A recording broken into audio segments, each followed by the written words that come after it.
بسم اللہ الرحمن الرحیم۔ شام میں باغیوں نے ایک زبردست بلسٹک کریک کے ذریعے سیرین فورسز کو پیچھے دھکیل دی اور اس وقت سیرین فورسز گتھم ہیں ان باغی فورسز کے ساتھ۔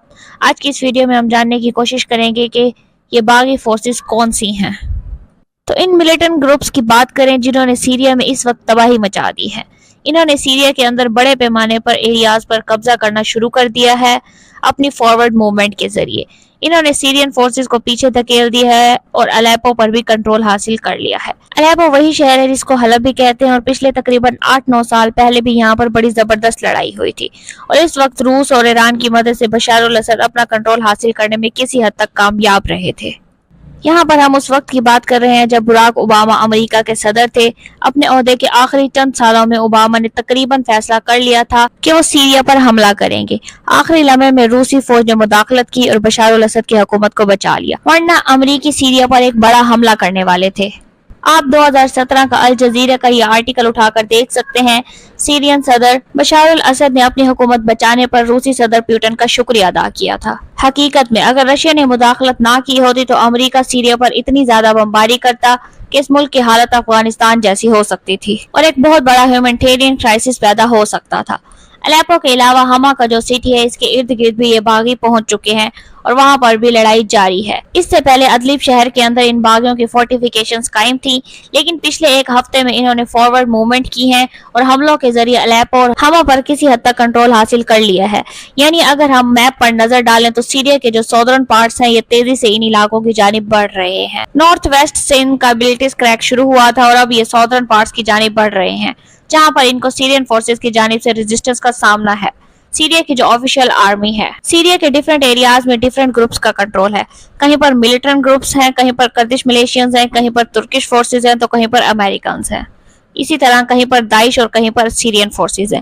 ایک بہت ہی وولٹائل کنٹری ہے جس کی 2011 کی عرب سپرنگ کے بعد سے ابھی تک حالات سنبھلے نہیں ہیں۔ امریکہ اور ان کے اتحادیوں نے، جن میں سعودی عرب بھی شامل تھا، کافی حد تک انہوں نے کوشش کی کہ بشار الاسد کا تختہ الٹ دیا جائے، لیکن ایران اور روس کی مدد سے وہ اپنی کرسی پر براجمان رہے اور کسی حد تک ملک کے اندر اپنا تسلط جمانے میں کامیاب رہے۔ اس کے بعد ہم نے دیکھا یہ 2 سال پہلے تک سعودی عرب اور UAE نے ان سے دوستی کر لی جو ان کے مخالف گروپس کو فنڈز دیا کرتے تھے۔ اس کا ریزن سمپل ہے کہ اس پورے ریجن میں حالات و واقعات کے چینج ہونے کے بعد سعودی عرب اور UAE نے یہی بہتر سمجھا کہ بشار الاسد سے ہاتھ ملا لیا جائے، اور بشار الاسد پچھلے سال تک چائنا کا وزٹ کر رہے تھے اور اب انویسٹمنٹ کے خواب دیکھ رہے تھے۔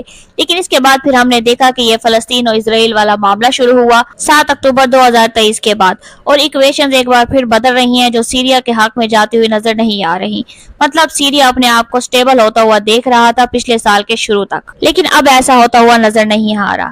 اب سوال یہاں پر یہ پیدا ہوتا ہے کہ یہ حملہ کس گروپ نے کیا ہے اور کیا ترکی اس کو سپورٹ کر رہا ہے؟ تو یہاں پر دیکھیے ترکی نے اچانک ایک ایسا قدم اٹھایا ہے کہ دنیا بھر کے اسلامی ممالک حیران ہیں۔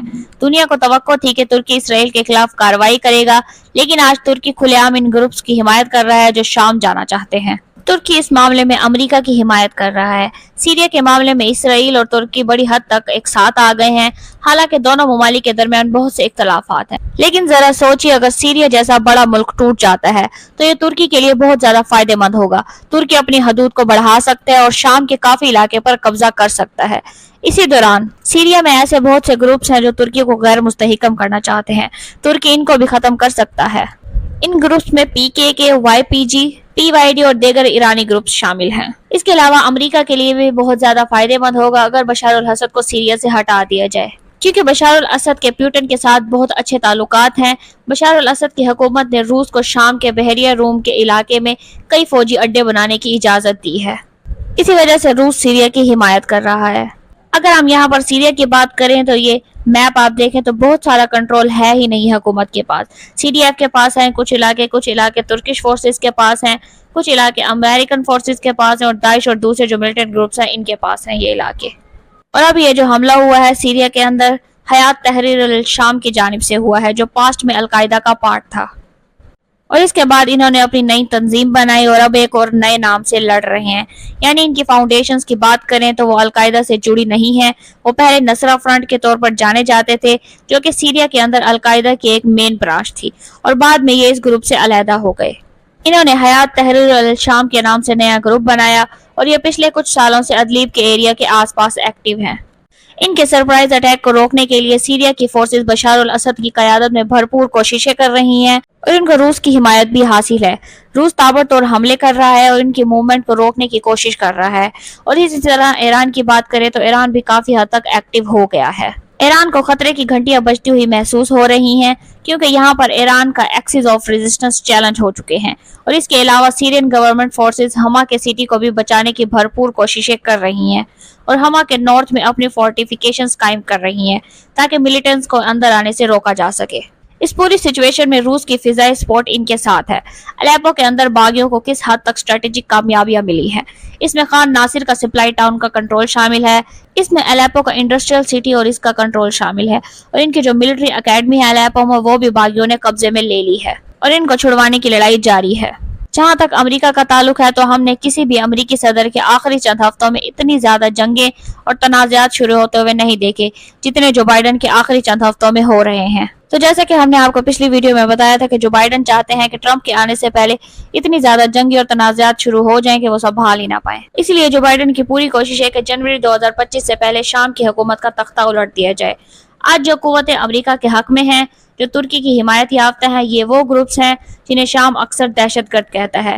یہ لوگ آج اپنی پوری کوشش کر رہے ہیں کہ شام کے دارالحکومت دمشق کو تباہ کر دیا جائے۔ سیریا ایک بیٹل فیلڈ ہے جہاں پر کئی پلیئرز کی موجودگی ہے، امریکہ، ایران، روس، ترکی، تو یہ سب اپنے اپنے انٹرسٹ کے حصول میں لگے ہیں اور اس کی وجہ سے سیریا کی بربادی ہو رہی ہے۔ ابھی کے لیے اتنا ہی۔ اگر اس سے ریلیٹڈ کوئی بھی اپڈیٹ آتی ہے تو ہم آپ کے لیے اپڈیٹڈ ویڈیو ضرور بنائیں گے۔ اگر آپ کو ہمارا ویڈیو انفارمیٹیو لگا ہو تو ویڈیو کو لائک کریں، شیئر کریں، چینل کو سبسکرائب کریں اور بیل آئیکن دبائیں تاکہ اسی طرح کی انفارمیٹیو ویڈیوز آپ تک بر وقت پہنچتی رہے۔ اپنا خیال رکھیے گا۔ اللہ حافظ۔